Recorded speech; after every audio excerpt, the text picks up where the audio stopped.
دەست و پەنجەت هەر خۆش بێت. یەکێک لە بنەوبانگترین تەنبور ژەنەکان کە زەیاڵەی دەنگی دڵڕفێنی تەنبورە ئەویش مامۆستا عەلی ئەکبەری مورادیە، دەست و پەنجەیەکی زێڕینی کرماشان. ئەمڕۆ میوانی شاری سلێمانی، میوانی کوردستان و هەروەها میوانی دەستگای میدیای کورتسات و بە تایبەتیش پرۆگرامی کورتسات مەگەزینە. مامۆستا گیان بەخێر هاتی، بەخێربی بۆ پرۆگرامەکەمان. کوردستان چۆنە، سلێمانی چۆنە و بە تایبەتیش کەناڵی کورتسات؟ قبل هەر شتێک من سڵاو دەکەم لە کوردستان و لە مردمی کوردستان بە تایبەت مردمی سلێمانی زۆر زۆر مهرەبان و ئازیز بوون ئەو چەند ڕۆژە بە من زۆر لەزەتم برد و واقعاً سپاس دەکەم لە هەموویان. دەستەکانت خۆش بێ. سلێمانی من زۆرتر حدود 20 ساڵ لەمەوبەر هاتم، بە نەزەری من زۆر تەفاوەتی کردووە، زۆر باشتر بووە. 20 ساڵ لەمەوە پێش شەقامەکان باشترن، مەسکەنی زۆر دروست کراوە. ئەمیدوارم کە ئەو شادی کوردە بەرقەرار بێ هەمیشە. دەستەکانت خۆش بێ. با یەکسەر لە ئامێری تەنبورەوە دەست پێ بکەم. ئامێری تەنبور ئەوانەی کە ئەم ئامێرە ئەژەنن و ئەوانەی کە ئەم ئامێریان هەیە زۆر وەکو ئامێرێکی پیرۆز تەماشاکرێ.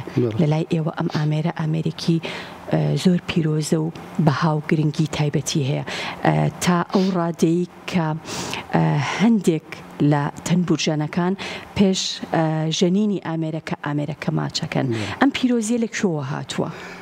ئەچەند بە خزمەتان تەنبور لە مێژۆدا ئەگەر بڵێن تەنبور یە سازی دەرواقە خۆرهەڵاتیە، مەربوط بە مەملەکەت خاستێک لە قەدیمە نەبووە. تەنبور بین 5 تا 7,000 ساڵ سابقەی هەیە، لە گجەیەکی بە نێوەلی مختلف هەیە، بەڵام لە 1000 ساڵ لەمەوبەر امس آمره به وسیله شاه خوشین لرستانی یا بابا خوشین به عنوان ساز آیینی مردم کرد یارستان انتخاب بود. بله. ل او کاتوا ام ساز بود سازی دل و سازی آیینی مردم یارستان. باشه. اویا که تنبور جنکان پیش لجندن و پاش لجندن تنبور به عنوان آمریکی به قول جناب علی پیروز و به قول امام مقدس ما چیکیم. بله. تایبەتمەندی تنبور چیه و که ابی تنبور بجنێت و با بڵێن بۆچی زۆرتر لای ئەهلی حەقەکان و لای کاکەیەکان لای یارسانەکان لای زازاییەکان ئەم ئامێرە زۆر پیرۆزە و ئەوان زۆر ئەیژەنن و بەکاری ئەهێنن. هیچ پەیوەندیەک هەیە لە نێوانیانە؟ لە نێوانی ئەوانەی با بڵێن ئەهلی حەق و یارسانەکان و زازاییەکان؟ ئەوە ئەزم کرد کە دەرواقع ساز ئاینی یارسانە تەنبور. بەڵام داستانی آیین و خداپەرستی و عرفان به نظرم زیاد ربطی که به آیین خاصی نیست.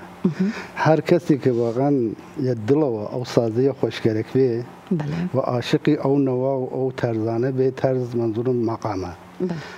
یقینا او آقا او کسا او خانمه هر کس که به حقی هست که تنبور یاد بگیری با باوری من با بروای من. بلام حقیقت اوه که یارستان کاکیەکان یا حتی ئیزەدیەکان و دیکەنان حەقیقی گەورەیان هەیە بۆ نگهداری ئەو سازە دەرتۆری تاریخ. یعنی ئەو سازیانە بە نیکی بە گەورەیی بە پیرۆزی دەرواقع ئێمایەت کردیە. این ساز هرگز مورد سوء استفاده و در واقع چتواقع نبوده. یعنی داستان خدمت یارسان و تنبور اوه که او سازه بو یارسان حرام نبوده، حلال بوده، پیروز بوده در واقع. باشه، بسی مقامات کرد. مقاماتی تنبور چی من بو اجاره‌توا و چند جوری مقامات هیا؟ منظورتان اولا من لیره دانشگاهی جازم کرد. باشتری ملیجی مقام بلین طرز هر اومانه داده بالام کردیه. مولوی کرد دفرموی و هر طرز گلیل ملاونا و دلی سنگ سخت متاونا و تنبور گرینگی آمری تنبور اوه علاوه بر یک آمری که زور کنه تنبور یک موسیقی مختص با خوی هست، موسیقی تایبتی هست. یعنی او موسیقی زور کنه، زور ارزشمنده، زور دولمنده و ام موسیقی تنبوره به سه در واقع بخش سه جور تقسیم داده. یکی مقاماتی کلامه یا طرزکانی کلامه که امانه در واقع موسیقی آینی یارسانن که زور کنن بعد ادوار قدیمان هیا ریتمکان زور پیچیده و زور ارزشمندن. نوع دوم مقامات مجلسی یا مقامات در واقع باستانی دلن که در واقع آوازه یا هورکانی کردن وکو مثلا باریه وکو قطار وکو عداویسی وکو هجرانی قریبی و مقامات تر امانه دی آینی نین امانه گشت قومی دتوانه بخونه. نوعی سوم مقامات مجازی مقامات زندگیه وکو مثلا موسیقی کار، موسیقی شهر، موسیقی سواری، موسیقی شادی، موسیقی قم، موسیقی لاواندنی منال و هر موسیقی که مربوط به زندگی زمینی انسان کان به. در واقع تنبور سه نوع مقامی هست. بله. زور باشه مامستا پیگی تنبور استلنا و بابلین موسیقی گلانه چون.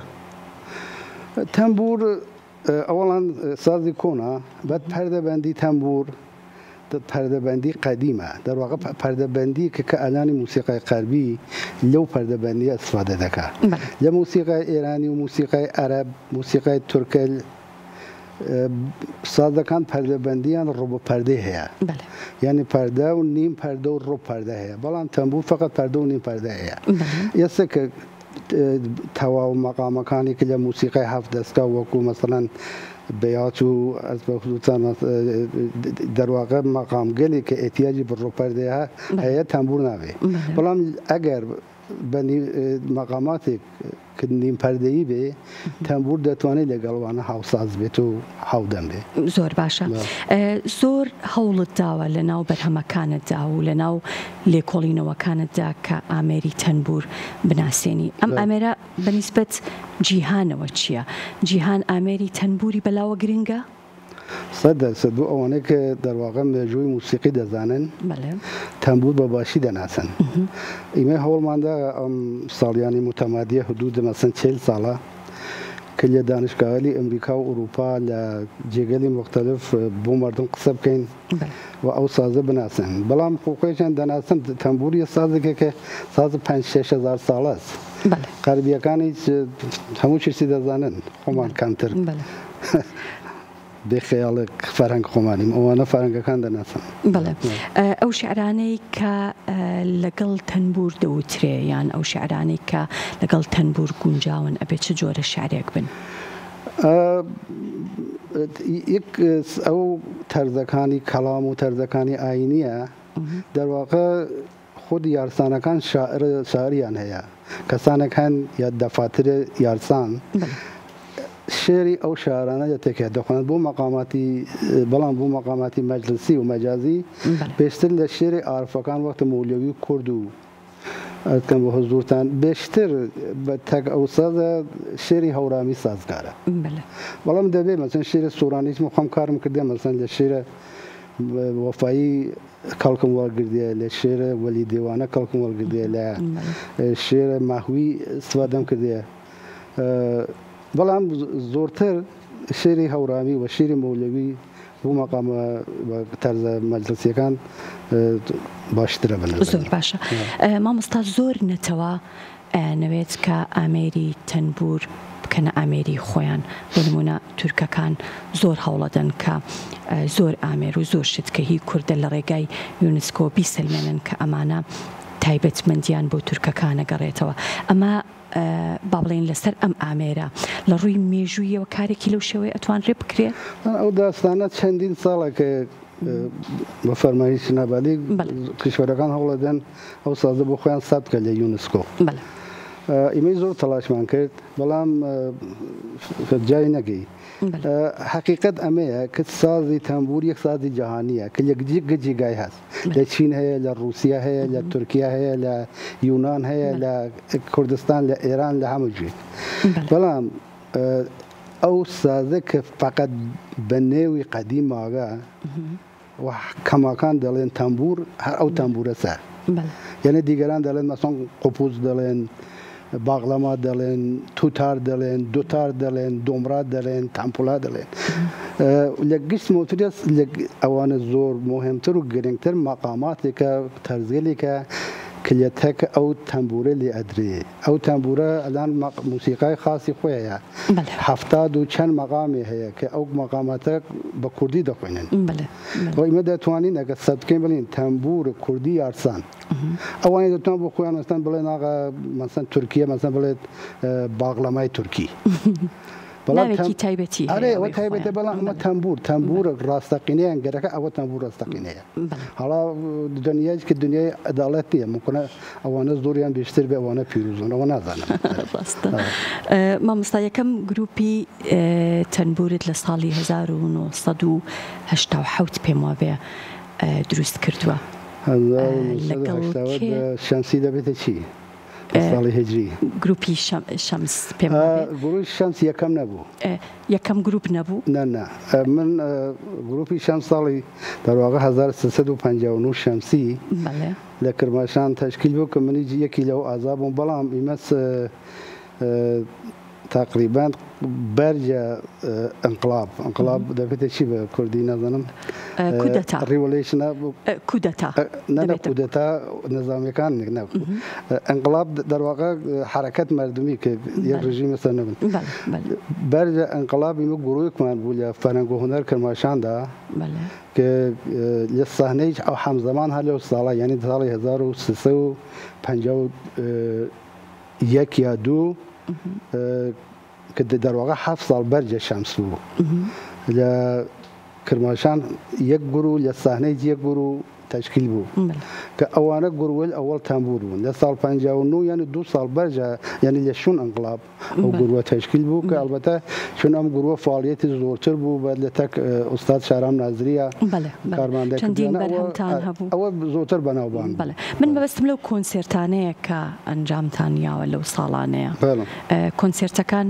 لەکوێ ئەکرا ئەو کۆنسرتانە زۆرتر لە ساڵی 1990 تا 92 بوو کە هەم لە ئەوروپا بوو لە فەرەنسا بوو لە ئالمان بوو لە بلژیک بوو لە ئیتالیا بوو لە ئەمریکا و لە کانادایش بوو لە شارەکانی مختلف بکە لە کالیفۆرنیا سان فرانسیسکۆ لۆس ئانجلس لە شەرق لە واشنگتن نیویۆرک شیکاگۆ زۆرگەی جگەل کار و بەرهەمەکانی تۆ بوو لەگەڵ گروپەکەتا بەڵام دواتر بۆ خۆت بە شێوەی سەربەخۆ چی وای لێ کردی کە جیابیتەوە لە گروپەکان وەڵا لە ساڵی 92 من تێگەیشتم کردی ئەبێ خۆم کارەکانی خۆم شروع بکەم من قەستم ئەوە بوو کە دەواقم ئەو تەرزە کوونەکانی تەمبورە بگەڕێم پیا بکەم ئەوانە ڕەوایەت بکەم دەرواقع تۆمار بکەم و پاشی بکەم چەند ساڵ دەگیر وە بووم نەهایەتەنیش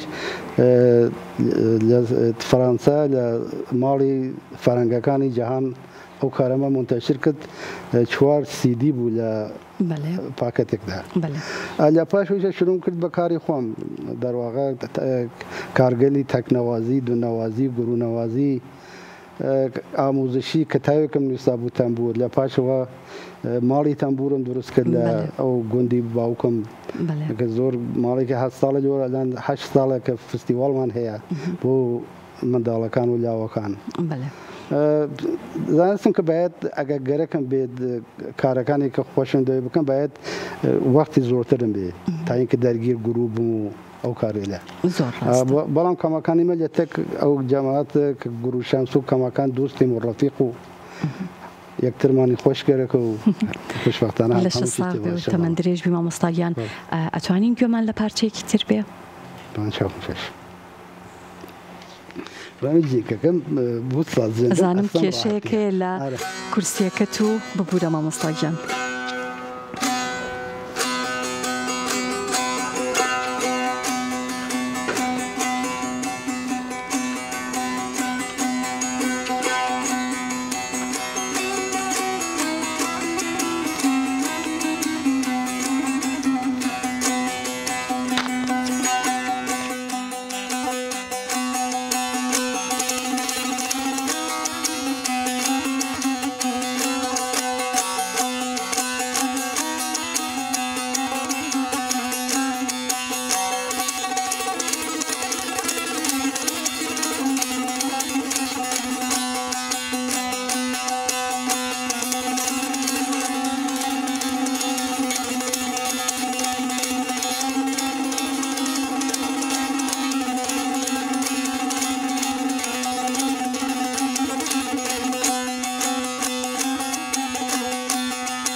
دەست و پەنجەت نەڕزێ دەستەکانت خۆش بێ مامۆستاگیان.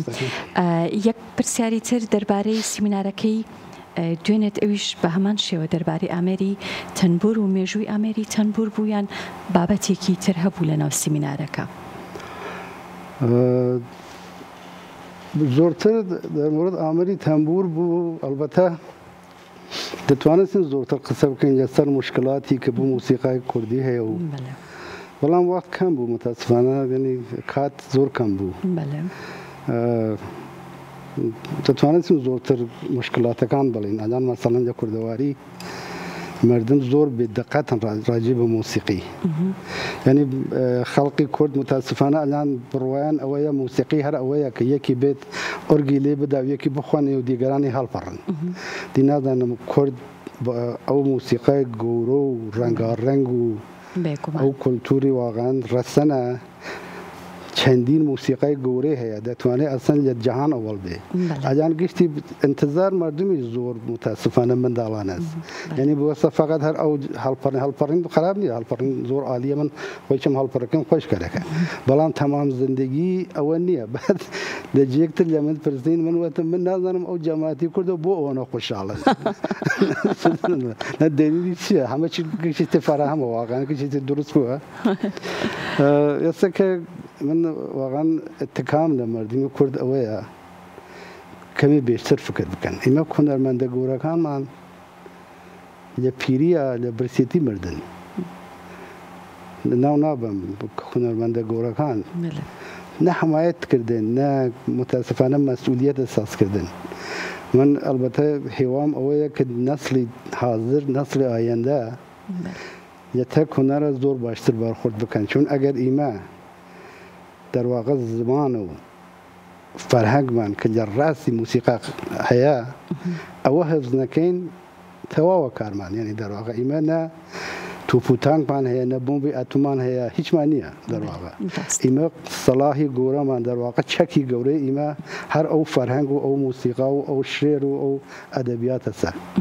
باید ئەوە حەواسان ببێ، باید خودباختگیمان نەبێ. یعنی ئێمە لان فکر دەکەین کە هەر چیشتی بە شکلی قەربی بێ حتمەن وە باشە. ئەسڵ وان نییە. مثلا افتخار ئەوەیە ئاغا من بازێک افتخار دەکەن من چۆن لە تەک ئۆرکسترە سەمفۆنیکە مەسەڵەن خۆ ئێمە ئەگەر قرارە ئۆرکسترە سەمفۆنیکمان بێ باید ئۆرکسترە سەمفۆنیکی خۆمان بە ئامرەکانی کوردی ببێ، خۆمان دروست بکەین. دەرواقع ئێمە مەطلەبمان زۆرە. هیچ قەومێک هیچ میلەتێک بە ئەندازەی میلەتی کورد موسیقای نییە، بەڵام متاسفانە بێخەبەرین، ینی بێخەیاڵین، نازانین وێڵین. دەستەکانت خۆش بێ مامۆستا عەلی ئەکبەری مورادی، گەورەت کردین. زۆر زۆر سپاس دەکەم. جارێکی تر بەخێر هاتی. زۆر زۆر سپاس بۆ تۆ.